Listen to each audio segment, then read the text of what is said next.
I think I got it started. Pardon? I think I have it recording now. Yeah, I heard it say Okay, this cool. meeting is being recorded. Cool. All right. Yep. Okay, so we're going to talk about nativism. Nativism is a language theory that basically the premise is that we were born with the innate capacity for language and language rules universally. What would you all like to add to that? So I had, in layman's term, that means that everyone has the ability to learn languages and will automatically know grammar rules in all languages, once they get to learning it.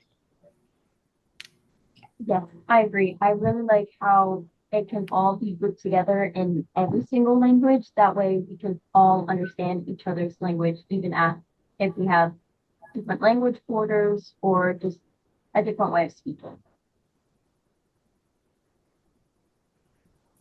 I found it interesting that he said that we have a language device in our brains.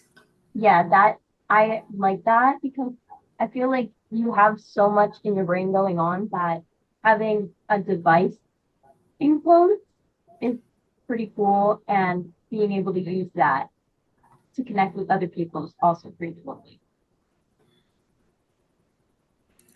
So, yes, I agree with him to an extent. We have that ability for spoken language in the front part of our brain. Yeah. But basically, our brains were not designed for written language. Like, three different parts of our brain have to work together in order to be able to read. And so, I mean, there is this theory, but also I I don't agree with it. I feel like explicit, structured, sequential, direct teaching instruction needs to be done with phonological awareness and phonics. So that's my take on it. Yeah, I, definitely. I I do agree. yeah. Yeah. I feel like we all have the same like standpoint on it, but we all have like different things to add to it, which is pretty nice because all of our brains develop like differently and think differently. So I think putting it all together really makes a big point of what nativism is.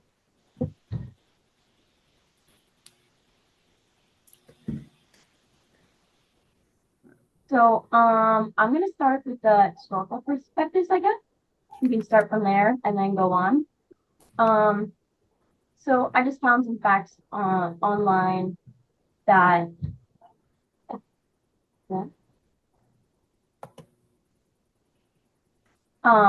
there's different like behavioral theories of language as well, which can affect communication. And then they hold exposure, imitation, to environments, and they're the foundations of the language acquisitions, which are known by this guy named Noam Chomsky, you pronounce it. Um, he also thinks that humans are pre-designed for language acquisition. And like you said, the language device in our brains are pre-programmed, which I feel like I disagree a little bit with that, like pre-programs, because I feel like growing up and having like when you're first born, hearing sounds, all that, you learn as you go, not like it's all in your head all at once, if that makes sense. I don't know if you guys have anything to add to that.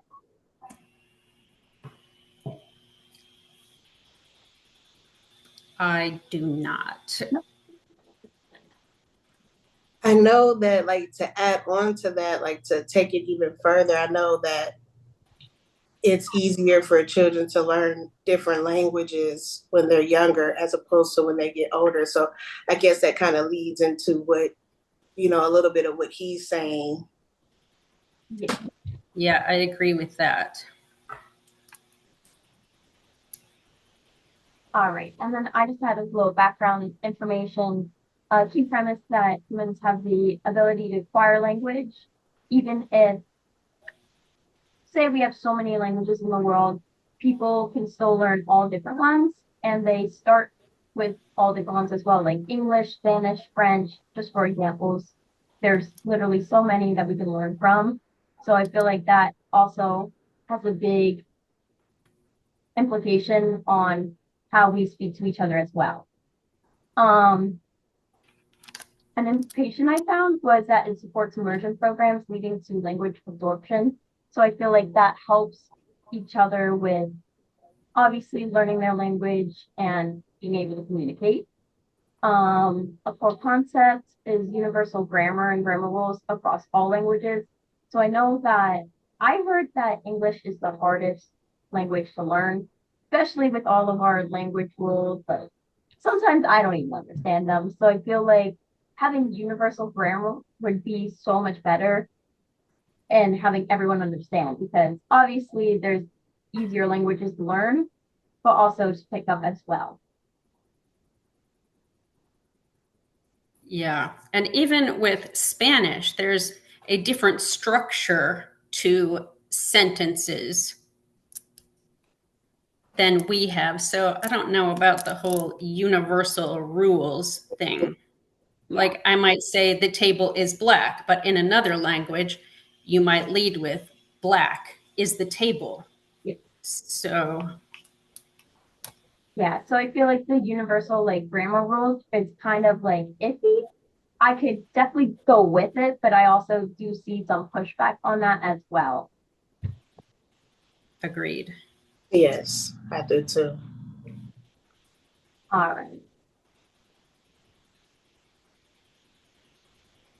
All right, and then what does this mean for English language learners?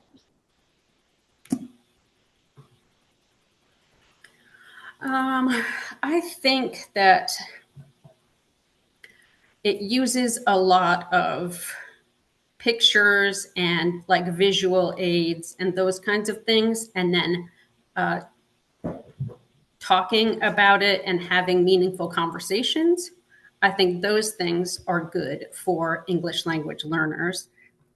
But the example that I just gave about, the different structures of sentences within different languages does not lean well for our English language learners to be able to write and learn academic vocabulary with this theory. Yes, I do agree with that.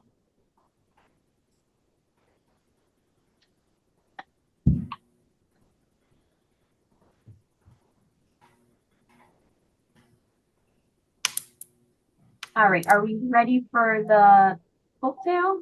Or does anyone have anything else to add? No, I think that we should move on to our lessons. All right.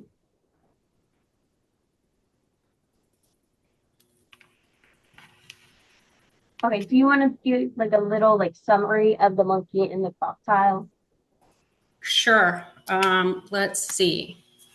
The Monkey and the Crocodile is a folk tale from India. Well, that's not how I was planning to start my lesson, however. You can start it however you want. Just let me know Okay. what lines you need to be on.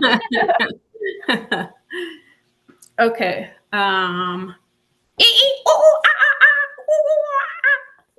What kind of sound do you think, what animal do you think makes that sound? I would say a monkey. A monkey, that's right. Okay, so I would like for you to turn to your neighbor on your left and talk about what you know about a monkey. Keeping in mind what we learned in our science lessons about habitat and diet.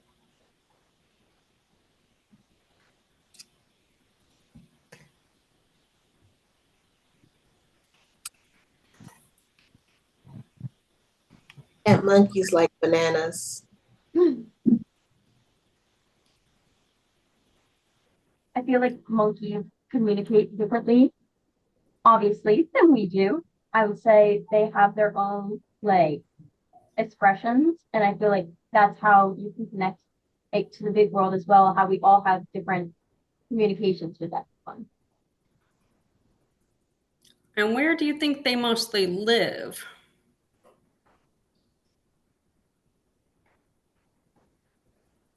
I don't know their exact things. I just know they're out in the wild. I don't know if they have like a certain. I would say jungle.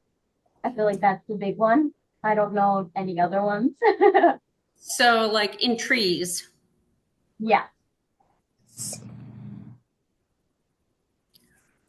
Okay, and now I would like for you to turn to the person on the opposite side of where you just talked about a monkey, and let's talk about for a minute what you know about a crocodile. They're big. They are big. They could be very feisty, very protective, I would say too. I don't think I would want to be around a hungry one. Yeah, no, thank you. I've seen some videos and I would not want to be in any facility with them. And where do the crocodiles live? So the monkeys live in trees. Crocodiles could be in water, swamps, mud. Yep. Yeah, I think they spend most of their time in the water. So that is a difference between the monkey and the crocodile.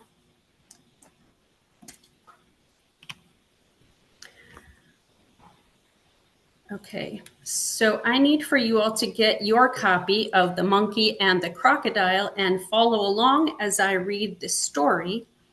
And then we will talk about some of the vocabulary in the story. So you'll have some highlighted yellow on your copy. And let's just go ahead and talk about those words before I read the story so that, thank you.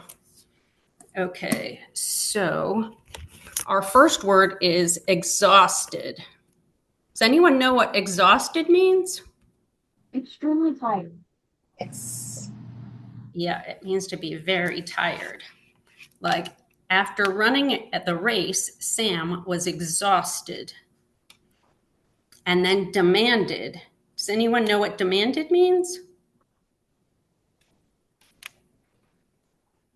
I would say to like vigorously ask for someone or ask for something. Forcefully, yeah. Act forcefully. Yeah. Mm-hmm. Yes, I like the word force. Yeah, I like that one.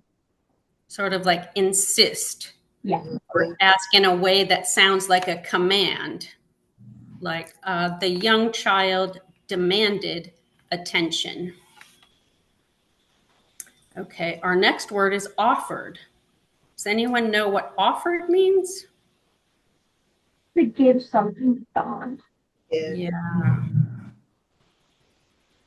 Yeah, to present something to someone. Like she offered me a cookie. Okay, the next one might be not a word that you've heard before. It is absurd. Does anyone know what absurd means? No. See. It means like crazy or a wild idea. The idea of a pig climbing a tree is absurd. Our next word is delicious. Who can tell me what delicious means? Well, that's really good. It tastes really good. That's right. Okay, and our next word is adamant. Anyone want to take a guess what they think that means? I'd say persistent. Persistent, yes. Yes. A little bit like demanded, but insistent, not like they won't take no for an answer. Mhm. Okay, and regularly. Who knows what regularly means? To do something a lot. Okay, something that we do often and consistently. What does it mean to betray? I would say go against someone. Yep. Or to hurt them. Yep. Mm-hmm. To be disloyal. Maybe if I told you that I looked at my presents under the tree before Christmas and then you came over to play and you told my mom, that would be disloyal to me. Okay, and our last word is recommended. Does anyone know what recommended means? To suggest. To suggest, yes. Recommend is to suggest something, like my stomach hurt, so my mother recommended that I rest. Okay, so now we are going to read our story. So I would like for you to take out your copy and follow along. Okay, here we go. Once upon a time, there lived a monkey on a mango tree on the banks of a river. The mangoes of the tree were the sweetest of all. The tree bore fruit year round. The monkey used to live very happily in the tree, eating the tasty fruit and playing on the tree. On a particular day, a crocodile came near the mango tree. He seemed very exhausted. The monkey offered him some delicious mangoes from the tree. The crocodile loved those mangoes and thanked the monkey for the same. From then on, the crocodile visited the monkey every day and became good friends. One day, the crocodile thought to take some mangoes for his wife. When his wife ate the mango, she demanded something very absurd from the crocodile. She said, "These fruits are so tasty. So, how delicious would the heart of the monkey who regularly eats these mangoes?" She ordered the crocodile to bring the monkey's heart to her. The crocodile was shocked at her demand. The monkey was his friend. How could he betray him? He declined to kill the monkey and bring its heart to her. The crocodile's wife was adamant about getting the monkey's heart. She told the crocodile that she was not keeping well and that the doctor recommended she eat the monkey's heart to recover. She even threatened him that if the crocodile didn't get the monkey's heart to her, she would surely die. The crocodile had to give in to her order.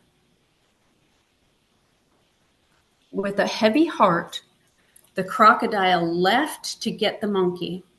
He went to the monkey and said, "Friend, my wife loved the mangoes sent by you. She has invited you to our house to thank you." The monkey agreed and sat on the crocodile's back so the crocodile could take him to his house. In the middle of the river, the crocodile began sinking. The monkey got frightened and he asked the crocodile why he was sinking.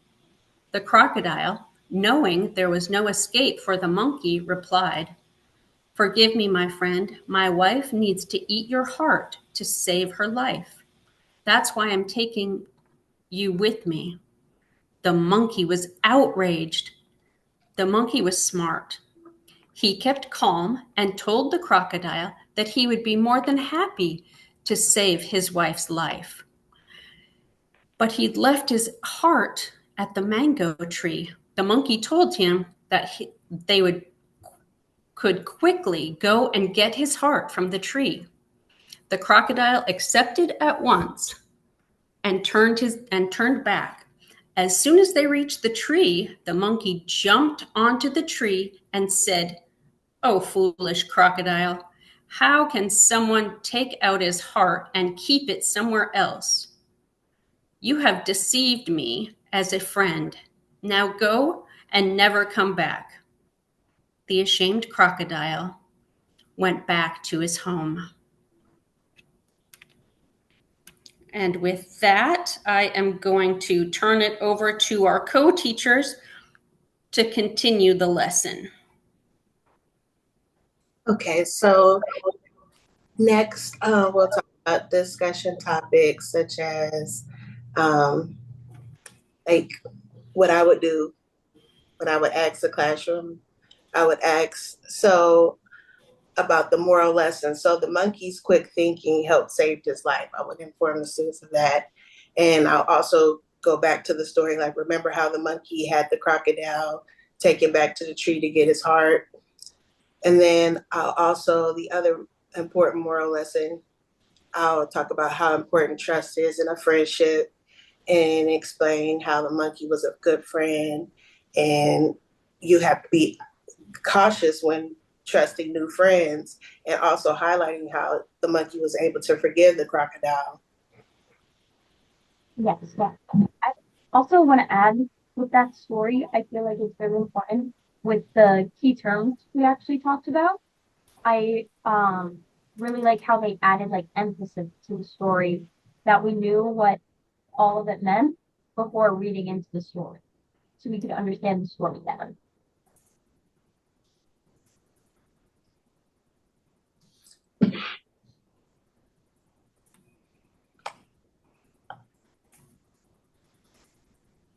So the moral lessons also tie into the standards that they're supposed to be learning at this stage.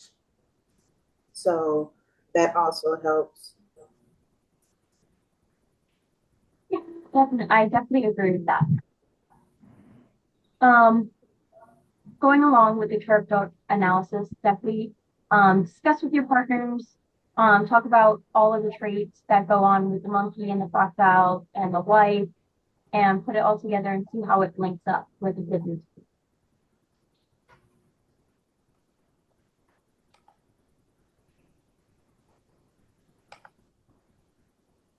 So how would we teach this lesson to our English language learners? Students, we would obviously provide visual aids. So if, the reading, like popcorn reading, if like they're more emergent, we would probably do like a popcorn reading type of thing where they bounce off of each other. If not, then we would either do a YouTube video, like they have like the YouTube video where it's reading the story to them. We would do that. Also, like they stated, my co-teacher stated earlier, the vocabulary word bank, that is important. The sentence frames and the closed sentences and cognates, those are important as well. I honestly, I really like the visual aids because I'm more of, when I was younger, I loved pictures and I felt like the pictures can tell the whole story while also listening to the story at the same time. So you can have an imagination of what is going on within that story.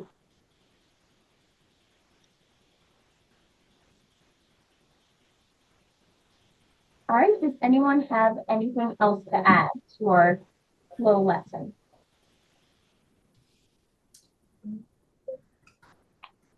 I don't think so.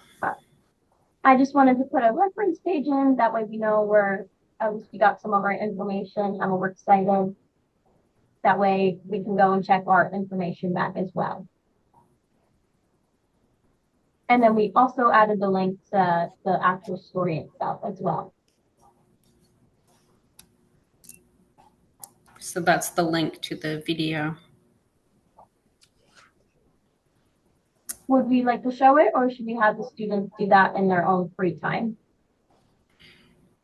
I think for our English language learners and like the rereading, I think we would continue the same lesson tomorrow. Yeah, show the video, and then continue with the rest of the vocabulary, having them write a sentence and use our sentence frames and Definitely. I more definitely things. think we should put all the information in tomorrow and see where that all leads off. Sounds great.